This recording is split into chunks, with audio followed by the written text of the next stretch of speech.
Abrimos este programa con una historia increíble que pasó en la ciudad de Mar del Plata. Increíble, pero lamentablemente parecida a otras historias que hemos contado. Un accidente menor en moto, un individuo conduciendo su auto borracho, se lleva a una de las personas que había protagonizado el accidente anterior durante 12 cuadras. 12 cuadras con un cadáver debajo de este Peugeot. Y finalmente estacionó delante de su casa. Y más tarde encontraron debajo del auto a la persona que en ese momento estaba desaparecida. Se fue a dormir el señor, borracho, se fue a dormir, estacionó el auto y como vemos en esta cruda imagen, con una persona debajo de él. A partir de allí, obviamente, más temprano hablábamos de la investigación judicial que se abre, pero la evidencia es tan cruda, más allá de lo que resuelva la justicia más adelante, tan cruda y tan repetida, esta historia de beber, conducir y no hacerse responsable de la situación, que amerita que una vez más nos detengamos en esta cuestión. Está con nosotros Vivian Perrone, representativa de Madres del Dolor. Vivian, primero, muchas gracias por haber venido. Y lo que me gustaría que nos dijeras, que nos contaras es, ¿qué sensación te genera a vos cada vez que escuchas una historia como esta? Bueno, nosotras con la Asociación Madres del Dolor estuvimos invitadas por familiares de víctimas justamente la semana pasada. Acompañamos a varios familiares, ellos hicieron una convocatoria. Nos dolió mucho que, como suele ocurrir en la convocatoria, solamente había familiares de víctimas, muchísimos.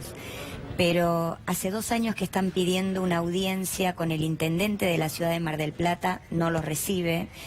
Están pidiendo realmente que el Centro de Protección a la Víctima funcione. Yo ahora quisiera saber si la familia de esta víctima recibió la visita de algún psicólogo, el llamado de alguien, alguna autoridad de la ciudad de Mar del Plata.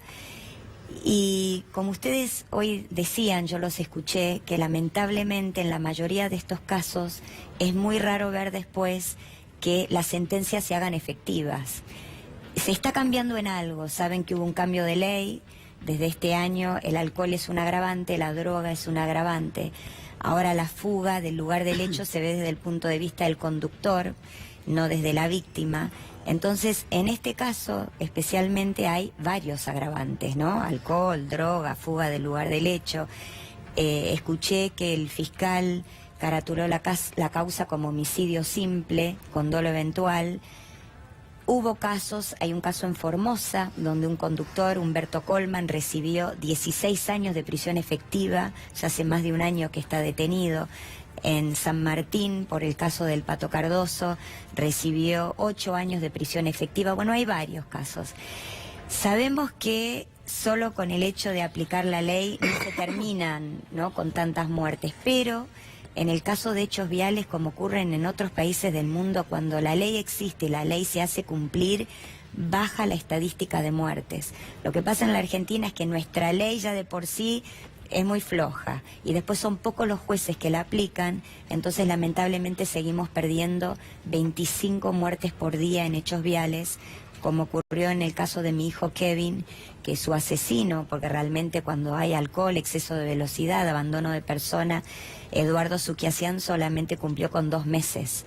Pero seguimos desde Madres del Dolor y desde muchísimas ONGs y familiares de víctimas pidiendo que se aplique la ley, por lo menos la ley que tenemos hoy, y realmente que quienes están alcoholizados, están drogados, como en este caso, ¿no?, lo arrastró 12 cuadras, y viendo la foto de cómo quedó la persona debajo del auto, yo no puedo entender que bajás de un auto y no ves que tenés a alguien sin vida ahí a tus pies. Sí, o el ruido. El ruido, el arrastrar, no es que arrastró solo un poco y no se dio cuenta con el auto, fueron 12 cuadras. Quien conduce, vos sabés, si tenés una bolsa de plástico enganchada en el auto, escuchás un ruido. Más debe ser una persona así tan grande, hasta me da impresión pensarlo, ¿no? Sí, la imagen es terrorífica. Sí. Uno se pregunta, y siempre hablamos de lo mismo, es necesario ser reiterativo, ¿por qué en otros países, en una situación que ni siquiera llegue tan lejos, por ejemplo, solamente conduciendo alcoholizado, tenés penas muy severas? Sentencias efectivas. Penas muy severas. La primera vez es una efectiva. multa, la segunda vez es una detención, la tercera vez es una detención prolongada, Sí, con pérdida del registro de conducir, y no necesitas matar a nadie. sí. En este Hay momento, que ir hacia el alcohol cero. hay que ir hacia el alcohol cero, pero también lo que digo es que hay que controlar, porque por más que tengamos alcohol cero, si no hay controles, no nos sirve de mucho modificar la ley, ¿no? En la provincia de Buenos Aires hay en este momento un proyecto que si no se vota antes de fin de año pierde estado parlamentario, donde están pidiendo qué va a pasar con los cuatriciclos en la playa, ¿no? ¿Qué son? ¿Son autos? ¿Son vehículos? ¿No lo son? Se está pidiendo también que en casos como este, cuando una persona mata en estado de ebriedad, se le pueda retirar el registro desde ese momento y no esperar a que pasen 3, 4 años y llegar a juicio. Así que esperemos que en la legislatura de la provincia de Buenos Aires se trate. La gobernadora se comunicó con nosotros cuando estábamos en Mar del Plata y prometió que iba a recibir a los familiares de víctimas. Se encuentran muy solos y es muy triste cuando te matan a un ser querido, encima tener que mendigar justicia y pedir por favor al intendente que te reciba y que diga que no puede. Duele muchísimo. ¿Qué tal? Buenas noches. ¿Cómo Hola, estás? ¿qué tal? Hace años que venimos charlando por el tema de los homicidios culposos, como se llama, y te quería preguntar si ha cambiado la visión cultural de los jueces ante el aumento de hechos, ante el reclamo, ante la modificación de la ley, ante la posibilidad de quitar el registro y ante la posibilidad de mandar preso a alguien. ¿Ha cambiado eso en los últimos años? De algunos jueces. Muchos otros siguen considerando que son accidentes. Y nosotros, creo que toda la sociedad ya sabe que cuando hay alcohol, hay droga, exceso de velocidad, se infringe una ley, ya no es un accidente. Entonces, nosotros siempre hacemos una diferencia. Puede ocurrir un accidente, pero en este caso, por ejemplo, no lo es. Hay muchos jueces que todavía no lo ven así. Los fiscales ya, al investigar, al ver realmente cómo ocurren los hechos, ya están, por ejemplo, en Vicente López hubo un caso este año en febrero de una maestra, Silvia Cabrera, parada en el semáforo esperando a que cambie, sí, y 2 autos corriendo, una picada entre ellos, la embisten y la matan. Bueno, en un primer momento queda detenido, después recupera la libertad, lo vuelven a detener y ahora está con prisión domiciliaria, que uno dice, no sé si prefiero que esté libre, porque para que esté preso en su casa y se calcule como que es tiempo cumplido en prisión, uno lo que necesita es leyes claras y leyes que se cumplan. La mayoría de los casos donde hay una víctima producto de un hecho similar al que hoy ocurrió, ¿en qué porcentaje esa persona encontraba registros o de alcohol o de drogas o de una velocidad no permitida? En muchísimos casos no hay estadísticas que uno pueda realmente del Estado, ¿no? Existe la Agencia Nacional de Seguridad Vial, pero todavía no terminaron de darle a la sociedad todas las estadísticas que necesitamos como para saber. Pero en la mayoría de los casos hay alcohol. Droga no tanto, pero alcohol, cuando hay muerte, hay exceso de velocidad y alcohol involucrado. Y en muchos casos se les hace el control de alcoholemia varias horas después, o porque se huye del lugar del hecho, o porque hay que llevarlo a algún hospital o algo como para hacer ese control, pasan 3, 4 horas. Pero generalmente existe el alcohol en caso de muerte. Sí.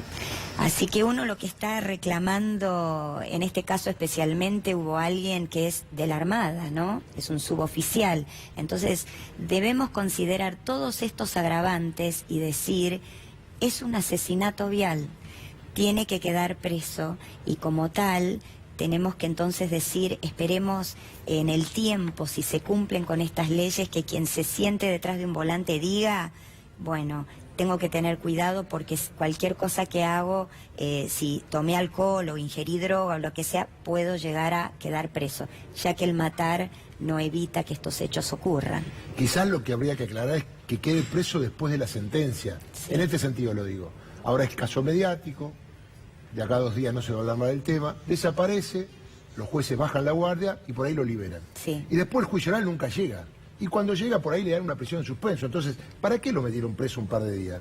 Para mí lo mejor sería que siga libre, que rápidamente haga un juicio y que le den 4 o 5 años de cumplimiento efectivo. Porque si no es una engaña pichanga. No sé si me entendés. Porque desaparecen los medios, cuando estamos todos, lo metemos preso, sí, terrible, dolo eventual. Y después desaparece, resulta que nunca cumplió nada, ¿no? O muchas veces se les da, como ocurrió en el caso de Pablo García Liberti, 4 años de prisión efectiva, pero Claro. quedó libre y se fue del juicio conduciendo hasta que la sentencia quede efectiva y puede pasar otros 5 o 6 años más. Como vos bien decías, en otros países del mundo esto se evita con leyes claras y se tiene que cumplir. Y hasta mismo nosotros, cuando viajamos, muchos nos dicen, tené cuidado porque en Chile, no estamos hablando ya de tené cuidado porque en Brasil, tené cuidado porque en Uruguay, las sentencias son efectivas. ¿Por qué en la Argentina no? ¿Por qué en la Argentina tantas familias como la mía quedan destruidas y después tenemos que salir a la calle o tenemos que rogar en los tribunales, ¿no?